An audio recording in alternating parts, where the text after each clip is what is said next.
Bonjour, Madame la représentante adjointe de l'UNICEF, Mesdames et Messieurs les intervenants et les intervenantes, Mesdames les présidentes de séance, les secrétaires généraux, les directeurs des académies, les représentants et les représentantes des institutions nationales et internationales, chers invités à suivre ce webinaire et les représentants des médias.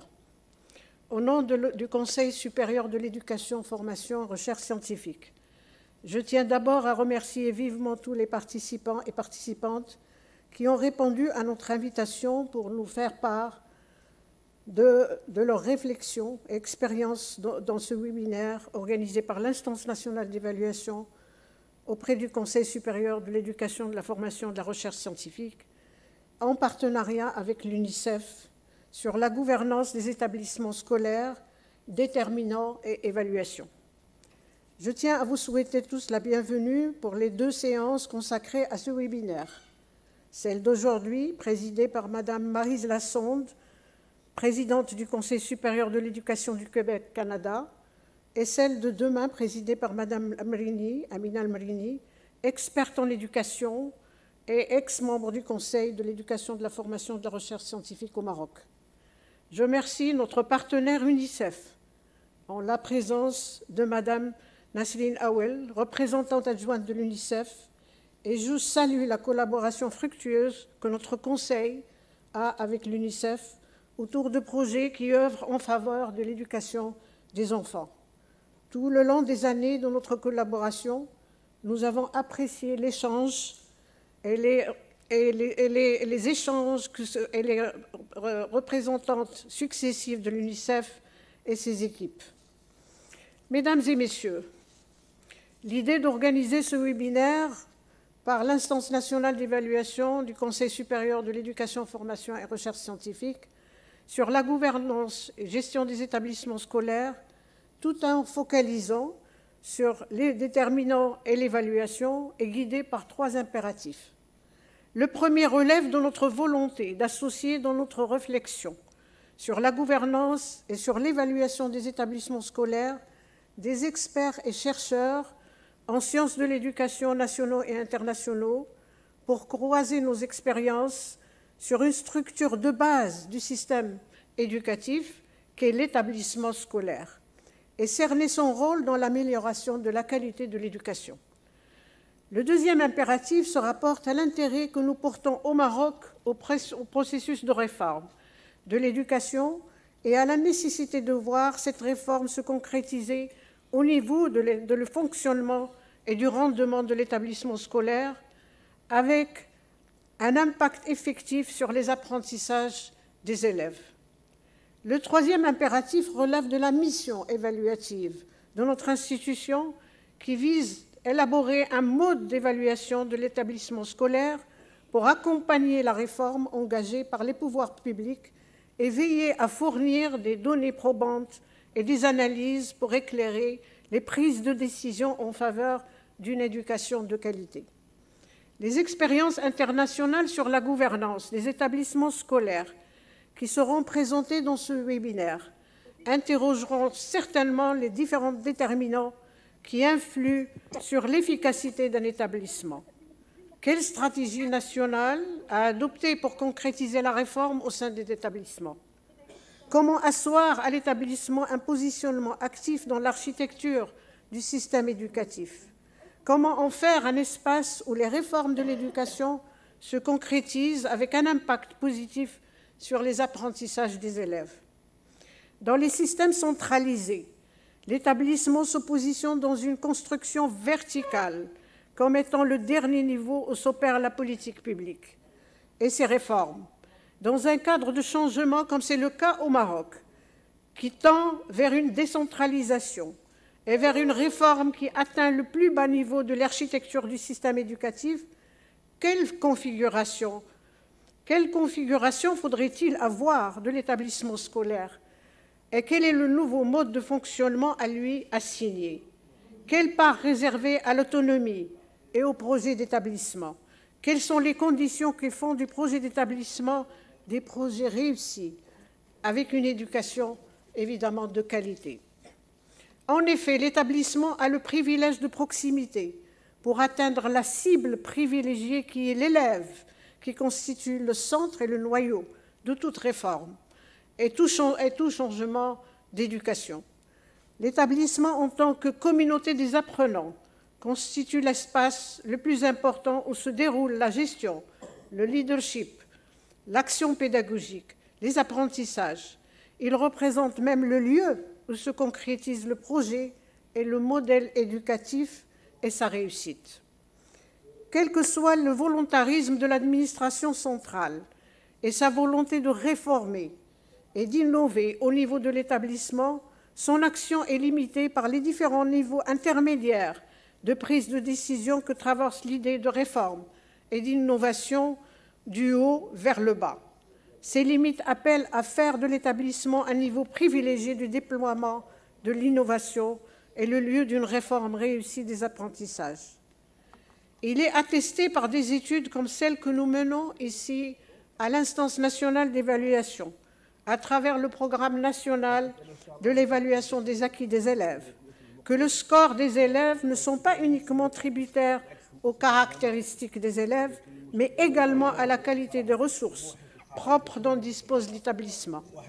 Les différenciations dans la qualité des ressources des établissements entraînent des progressions différenciées chez les élèves et créent le problème de l'inéquité.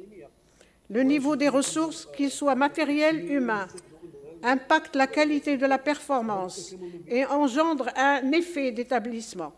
Le territoire de l'établissement, rural ou urbain, le niveau d'infrastructure, la qualité des enseignants et leur niveau de formation initiale et continue contribuent à cet effet. Or, le principe d'équité voudrait que les destins scolaires des élèves, leur survie scolaire, leur réussite ne soient pas subordonnés au déterminisme socioculturel. L'évaluation des établissements scolaires s'est imposée en tant que levier de changement, indispensable au pilotage du système éducatif. Depuis 2 décennies, les enquêtes internationales sur les acquis, les apprentissages, les compétences des élèves se succèdent. Leurs résultats dans les pays où l'éducation a une faible performance soulèvent des questionnements sur les déterminants sur lesquels il faudrait agir pour les cibler dans les réformes, ce qui soulève des questionnements sur les modes les plus appropriés d'évaluation, qui améliorent la performance de l'établissement. Devrait-elle se présenter comme une inspection régulière telle qu'elle est pratiquée dans certains pays, ou bien une auto-évaluation, ou la mener à travers les examens nationaux ou autres? Quel est le mode qui accorde à la gouvernance une efficacité des établissements scolaires et qui se traduit par un impact positif sur les apprentissages des élèves? Le niveau de qualité de l'établissement scolaire témoigne de la réussite et du déficit d'une politique publique, du système éducatif. Or, les systèmes éducatifs sont aujourd'hui sous pression par l'effet de la compétition, de la comparaison internationale, pour démontrer la performance, l'efficacité et l'efficience. Ils sont également sous la pression des familles, de l'opinion publique, des médias et de la société.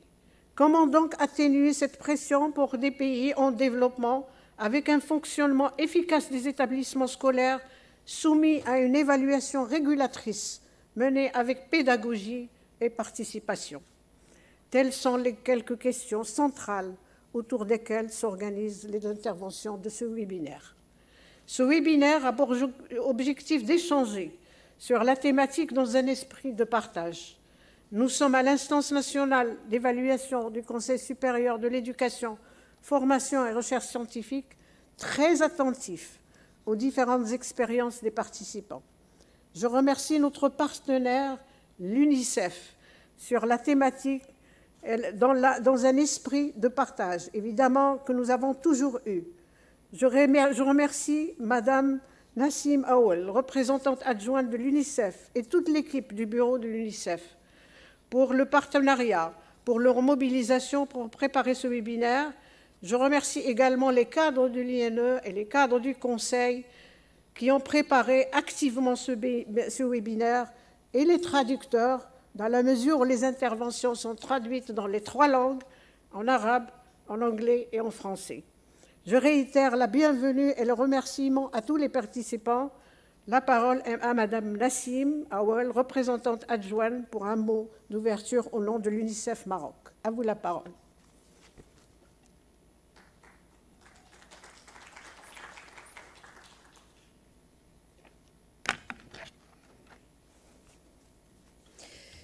Monsieur le Président du Conseil supérieur de l'éducation, Madame la directrice de l'Instance nationale de l'évaluation, Mesdames et Messieurs le directeur et directrice centrale des ministères, chers experts, chère audience. Au cours des dernières décennies, de nombreux pays ont décentralisé leur système éducatif, donnant aux écoles et aux autorités scolaires locales une plus grande autonomie pour répondre plus directement aux besoins des citoyens. À mesure que les données sur les résultats des écoles et des élèves sont devenues plus facilement accessibles, les parents et les autres parties prenantes, comme les enseignants, les étudiants, les syndicats, sont devenus plus exigeants et plus impliqués dans la prise de décisions concernant l'éducation. La complexité accrue des dispositifs éducatifs impose aujourd'hui une difficulté à imaginer une forme de gouvernance efficace et efficiente capable à la fois d'intégrer les dimensions d'accès et de qualité, mais également à tenir compte des dimensions sociales et économiques changeant à une vitesse toujours plus grande. Les systèmes éducatifs sont en effet des systèmes complexes. Ce sont des réseaux d'acteurs liés de manière interdépendante, dont les actions affectant tous les autres acteurs, et qui évoluent, s'adaptent et se réorganisent. Dans ce sens, la décentralisation des pouvoirs et autorités à elle seule n'est pas un garant d'un fonctionnement efficace des mécanismes de gouvernance locaux et elle n'est pas non plus garante de l'addition et l'implication des acteurs locaux. La simple dévolution de pouvoirs aux autorités locales n'améliorera pas le fonctionnement du système si elle ne s'accompagne pas dans une attention aux connexions et à l'interactivité de l'ensemble des acteurs au niveau local. L'OSCDE nous informe de 5 dimensions ou caractéristiques à tenir compte pour une gouvernance moderne capable de prendre en compte à la fois la complexité et le dynamisme des systèmes et leurs acteurs, tout en gardant une perspective les résultats escomptés par les systèmes éducatifs. Cela-ci devrait, 1. Se concentrer sur les processus et non sur les structures. Le nombre de niveaux et le pouvoir à chaque niveau n'est pas ce qui fait ou défie un bon système. C'est plutôt la force de l'alignement à travers le système, l'implication des acteurs et les processus qui sous-tendent la gouvernance et la réforme. Deuxièmement, être flexible et capable de s'adapter aux changements et aux événements inattendus. Le renforcement de la capacité d'un système à tirer des enseignements de retour d'expérience est un élément fondamental de ce processus et constitue également une étape nécessaire à l'assurance qualité et à la responsabilisation. Troisième, centré sur le renforcement des capacités, la participation des parties prenantes et un dialogue ouvert. Toutefois, ce processus doit être réglé à travers l'implication d'un plus grand nombre de parties prenantes qui ne fonctionnent que lorsqu'il existe une vision stratégique et un ensemble de processus permettent d'exploiter leurs idées et leurs contributions. Quatrième, basé sur une approche globale du système, cela signifie l'alignement des politiques, des rôles et des responsabilités afin d'améliorer l'efficacité et réduire les chevauchements ou les conflits potentiels, par exemple entre la responsabilité et la confiance ou l'innovation et la prévention des risques. Et finalement, exploiter les données et la recherche pour informer les politiques et les réformes.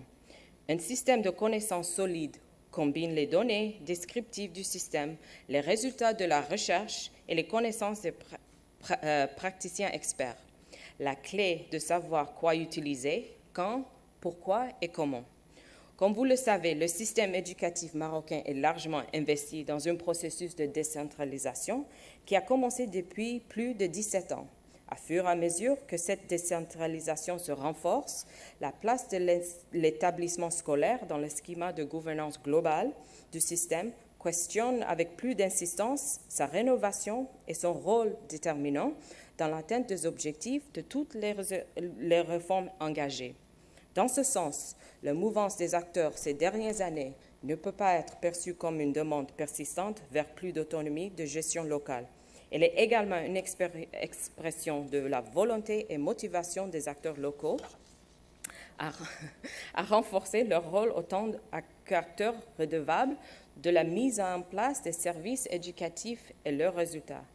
L'UNICEF porte une importance capitale à la question de la gouvernance locale des systèmes éducatifs, vu qu'il représente à la fois le lien de la mise en place cohérente de tous les stratégies éducatives, mais également parce qu'elle représente une levier très importante d'amélioration des résultats des systèmes éducatifs à travers la redevabilité sociale et le renforcement des capacités des acteurs par la maîtrise de leur expérience.